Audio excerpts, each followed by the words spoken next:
Hi, I'm Rasheed Ogunlaru, and I'm delighted to be here to celebrate the 10th anniversary of Soul Trader with the one person who was there at the very, very beginning, the inception, Dr. Liz Gooster, coach. There's so many accolades I could get there, but the thing that people may not know about you, because the people may well know you nowadays as a business coach, etc., and leadership work, and perhaps from some of the writing work that you do, but your background previously to that was as an editor, and you were the person who brought this book to life. So I thought you were the ideal person to talk to here. How are you doing, Liz? Oh, hi, Rasheed. I'm really well, and it's great to see you, and great to start prompting those memories of, I was going to say 10 years ago, but it actually would have been a bit more than that, probably 11, maybe even a bit more, when we first started talking about the book, of course, before it launched into print. So yeah, thank you for inviting me. That's absolutely right. And so this video is for those people who are probably going to be assembled in a room watching this video here to celebrate the 10th anniversary of this book. And if they're there in person at the British Library, they'll get an opportunity to have this rare collector's copy of it. But there'll be perhaps other people who'll be watching this video who weren't there at the event, who might just want to share with us and to talk and share some of our reminiscences about this book and how it came to life. I want to put you on the spot. How do you, well, I tell you what I remember. I tell you what I first remember. I think it would have been about 11 years ago. You came along to an event at the British Library, something like the Life of Business Coach, the British Library's Business Library Centre. We had a lovely chat, and I remember it was at a point where I think that you were an exciting point whereby I think that the business coaching was one of the things that you were beginning to explore, but you also happened to have that role as an editor for Coke and Page at the time. And because of a number of things, and you're talking about the business coach, I thought, oh, come along to another one of my events, the British Library. And then you asked me the question, Rasheed, are you planning to write another book? Because I think I had a copy of my book, The Gift of Inner Success, which is in the background there. And you'd asked me, was I planning to write another book? And I said yes, although at that moment, I didn't have a book in my mind. I wasn't planning it, but I always said yes to that opportunity. And the next day I sent you, from my memory, was a one-pager for Soul Trader, which was a talk I'd given once before, but I knew could work as a book. So I'd love to know, what's your reminiscences of that beginning stages of the book? Wow, yeah, and it's so I love neat patterns and the symmetry, because you're having your 10th anniversary edition party at the British Library, and that's where we met, isn't it? You were running a workshop. As you say, I was working at that time 4 days a week at Coke and Page. I'd already qualified as a business coach, and I was looking to set up my own business. So I was kind of just like a sponge, you know, soaking up any sort of information on that side. And I think, if I remember right, I think it was a whole day workop that I'd signed up for, and it was all kinds of finance, and it was a boot camp. It was a boot camp, that's right. And you had a session on, I can't remember what your session was called. It probably wasn't called Soul Trader at that point, but I remember doing, you facilitated beautifully exercises of getting to know people. I still sometimes talk about when you got to do the one live stream in 1 minute. Yeah, and then you had to compress it down to something that either your grandmother would understand or a 12-year-old child, and then you had to compress it. And I remember mine eventually came down to, I help people be amazing in terms of what do you do as a coach, because if you said I'm a business coach to a 12-year-old, it would just be, you know, it means nothing. So what do you actually do? And so I remember you doing it was business focused but very human. Yeah. And I'd done a bit of research, I think probably on all the presenters, and I'd seen you'd written a book. So having enjoyed your sessions so much, you know, I said to you, would you fancy writing a book? I don't think I realized you didn't have one in mind, that you were just seizing the opportunity of, okay, let's start a conversation. And that's very you, isn't it? Those connections, those conversations. And then I remember follow-ups, not in the British Library, but I think we met at least once or twice in that fancy lobby in that the Marriott Hotel near the British Library. Renaissance, that Renaissance Hotel. Yes, that's right. Absolutely. Yeah. And so, I mean, let's zoom in then on the book. So we had that conversation, and I sent you the outline to Soul Trader, which basically just had a little bit about the 7+1 chapters of clarity, customers, courage, cooperation, conversations, creativity, and compassion. I wonder, what made you feel that idea was strong enough to potentially make a book? I'd love to know your thoughts on that. It was a lot of things, and I remember us going through that one pager in that lobby. I mean, partly there was, I suppose, from the publishing perspective, there was that practical aspect of the format. It was very workable. So you had that beautiful structure. It was only one page, but you had the 7 C's, which also was a subliminal connection to like the 7 C's of consulting, and lots of 7 C's. So, you know, very marketable in terms of the format, the structure. I thought, yes, he can write this because there's a framework there. It's very clear. But I think, you know, it's very funny, and thinking about it at 10 years, I was thinking about this when we planned this conversation. It was almost a book before its time, because it's now so current.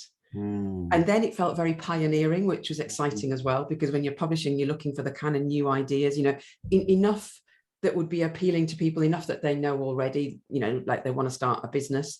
Yes. But there was all this, you know, all the stuff about the compassion and the courage, and something there was very new and a little bit edgy, because now people talk about that all the time in the business space.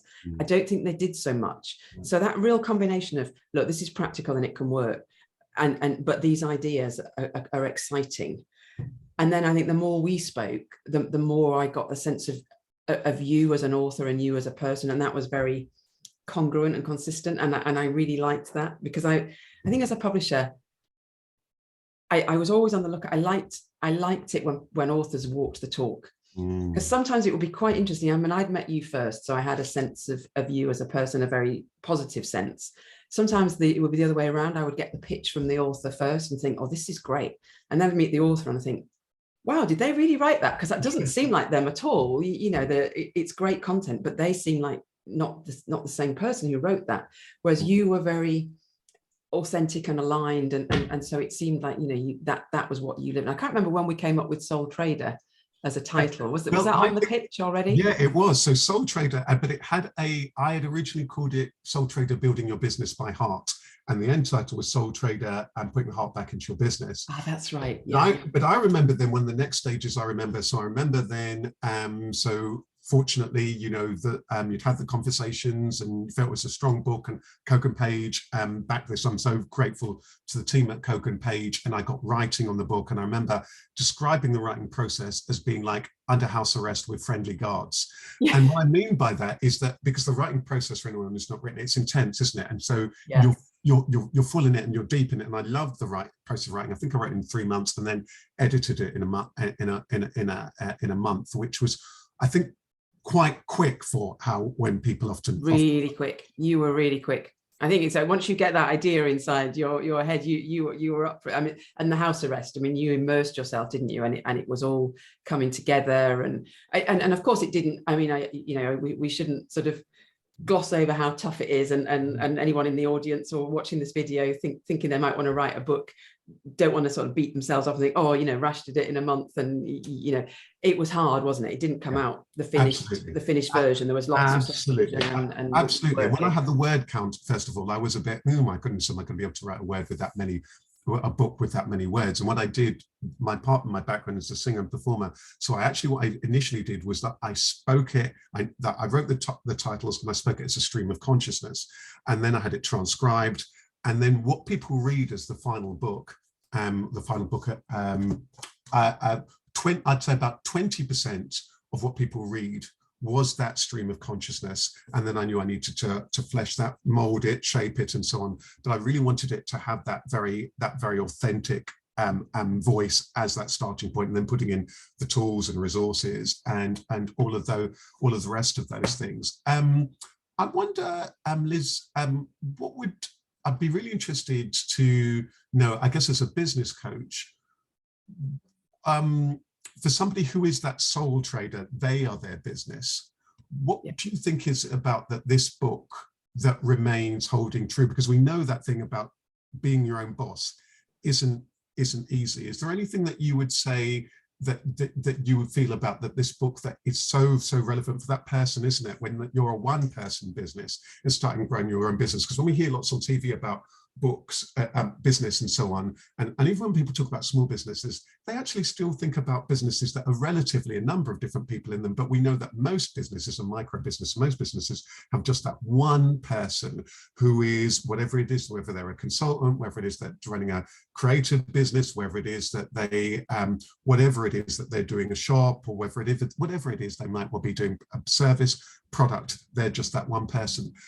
is there anything that you feel that is really powerful about Sole Trader for somebody who is on that journey, which can be very, very daunting?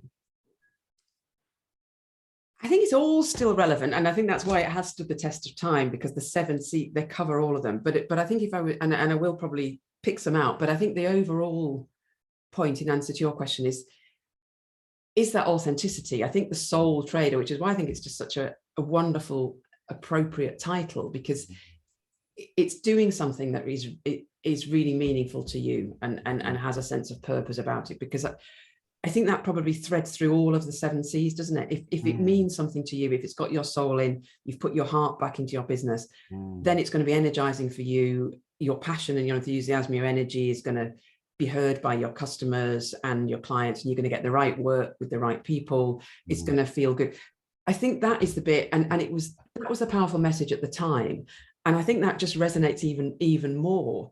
And I think, as you say, the micro business context, and actually even thinking about it, I hadn't really crossed my mind before, but the post-COVID bit, because I suppose so many more people have, been, lost their jobs, or they've been working in different ways, and it's given them new ideas. So I think that sort of wanting to be aligned with, wanting their work to be aligned with their life and their inner sort of feelings and emotion, that was always very captivating for me. And I guess I was very open to that world because I was new in the coaching space. But then I think there's that practical edge again, because you've got things like the clients, and you're very clear in a business sense about, you need to know who your clients are. You need that clarity. What is it you're offering? What aren't you offering? And then of course you've got to have the courage to go through it, and then the creativity to do things differently. And I love that. I mean, I think that's why, as an author, you were so authentic as well, because you blended your previous experience. You talked there about, your performance background meant the obvious thing, the natural thing for you to do was to talk first and record it. And that meant the voice was very clear and present in the book.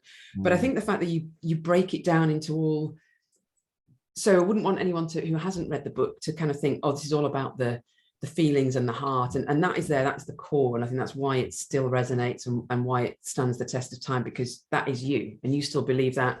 I know you're evolved now, but you still believe those things, but the practical concerns are still there. So it kind of takes you by the hand through all the things you need to look at. So I suppose for me, there were parallel things going on when we think about it now, 10 years ago. One was the publishing. This is a commercially, it's got commercial potential here, which it's proven, because it's here 10 years later with a special edition. But also there was that coaching space, and I was just thinking, this is a real kind of person-centered way of approaching a business, and that really appealed to me. That's so powerful to hear, Liz. Thanks so much for hearing that, because it is, all those things you're saying are very, very powerful, because I hadn't really thought about it. I guess back then, in a way, some of those themes around the heart and the compassion was very cutting edge. Nowadays, many people are asking themselves that. And as you say, post-COVID, many people are asking themselves, hang on, who am I? What am I doing? Whether they're people employed and thinking about being their own business, running their own business, or in fact, people who are running a business already. And that ironic subtitle, putting the heart back into your business, is really apt. I was running a session just the other day, a growth session for businesses that were growing for the British Library. And I took people through a number of exercises that were already in the book. And there was a lady there who was really profoundly struck by, actually, well, what is my business purpose? And really reflecting on those core questions, because they really resonated with her very, very, very deeply now. So I hadn't really thought about how, if anything, those messages about who you, why you here, why is it that you create, why is it that you're running your business, are perhaps even more profound. And now that many people are asking themselves, what am I doing? What am I doing with my life? And I'm running a business with purpose, with ethics. And so many people are now interested in ethical businesses and so on. I just wanted to, before we close, say a little bit about, and one of the things that you may or may not know is that some of the stories of people who've picked up the book, one of the things that was really amazing after the book was published, the thing that I hadn't, I'd published books before, but self-published, so I hadn't had a book where there was a publisher bit behind and where people can find the book in all sorts of different ways. And some of the stories were somebody saying, oh yeah, I found this, and I saw the book in a airport store, or somebody else who was going away to get married, and then they went into this secondhand store, and their fiance picked up a copy of the book. They sent me a picture of their fiance with a copy of the book. Somebody who very soon after the book was published sent me, they must have tracked me down on LinkedIn or something, and they sent me a message, oh, I'm here in Brisbane, and I was outside a bookstore, and the book called me. And I must say to you, I remember when I first was sent, I can't remember who sent it, it might have been yourself or one of the team, the cover, because I had him, I don't know what I imagined in my head, but it looked quite different. But the thing that struck me was the cover, and that heart cover. And of course, as you can see, I love seeing you in your t-shirt there. Right. So for me, that really has, that's been very, very powerful, how the book has traveled and continues actually to be very relevant as people rediscover it. And thank you and the team and so on. So many of the sessions have had the name Soul Trader. And for me, there's something about, it's not the numbers games of whilst, thousands of people have read the book or shared it and all the rest of it.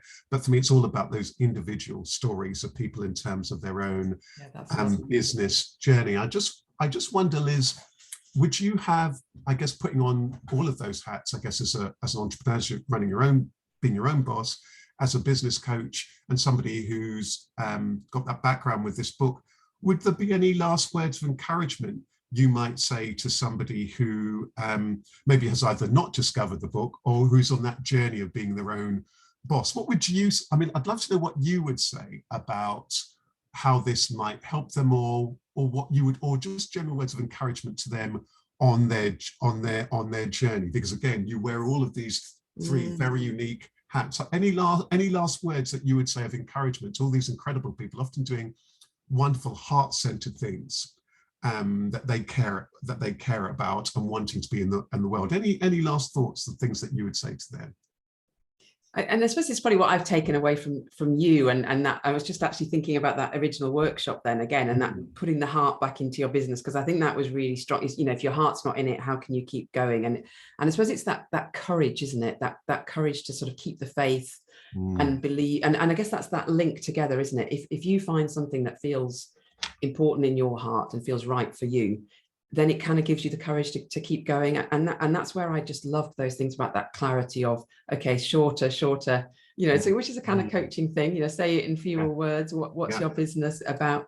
Really just sticking with it and believe in yourself. And I think that's probably the main things I got from you, because once you've got the purpose, then people might have different purposes, but they can't say it's wrong, because that's yours, isn't it? It's important to you. That's what's going to keep you going through it. And it's tough, isn't it? But it really spoke to me at the stage some people might be at. I had my publisher's hat on, but I also had I'm starting my own business, and it almost just felt like, you, and through the book, that was the companion I wanted, because it just felt very human. And yes, there's loads of other stuff I was publishing that was kind of hard business stuff that I found very useful, but there's something about the combination.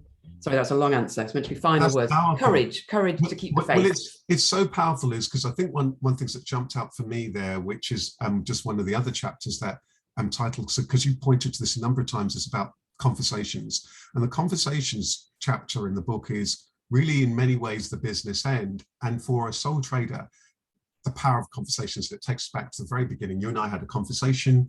Little do we know about the serendipity of that conversation and what that would lead to, this book that people all around the world have now enjoyed. So one of the things I'd say, whether people are watching this at the British Library on the 10th anniversary event evening, or people are watching this online, or people might watch this later, or however they might happen upon it, I would say, do have those conversations. Conversations are absolutely priceless, and they can be the thing that all of a sudden people never met you, they may not know what you do, but there's something that may have arrested you from what from what you said, that really strikes a chord, and that can lead to business. So I've always felt that conversations are powerful. Every opportunity that's happened in my entire life, every business opportunity, I think, has come from a conversation.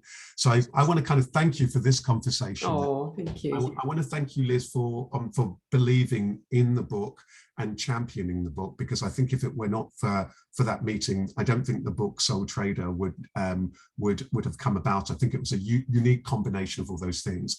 I think it's so exciting, the things you do. I look forward to all the exciting things that you're doing, and a separate conversation about all of the wonderful things you're doing in the space of coaching and in terms of business and entrepreneurship. I'm really looking forward to perhaps us having a separate conversation about that work. Oh, that would be a joy as ever. It's been great to revisit the joy, because we had such fun, didn't we, doing this? I remember the jacket and the design. It was just, it was such fun on the journey of creating the book together, and it's a real pleasure to revisit it with you. Thanks. And whilst I said that the writing process was like being under house arrest with friendly guards, I always found the whole process around it, work with it, made the whole process, it seemed just so easy, just so smooth. It was such a joy. It was just such a natural kind of process. And it was a very, whilst there's the intensity of the writing and the application to the craft of you're wanting to give people a strong cast iron book that works, and I still believe it absolutely works, and is, as you point out, in some ways more compelling as ever given where we're at. But I just want to thank you for making that whole process around it just such an absolute joy. So thanks again, Lucia. Thanks for taking out the time to speak to me this evening. I'm wishing you all the best in all your wonderful endeavors and looking forward to that next conversation. Enjoy the party. Oh, thank you very much. I better get back to the party right now. Take good care. Bye.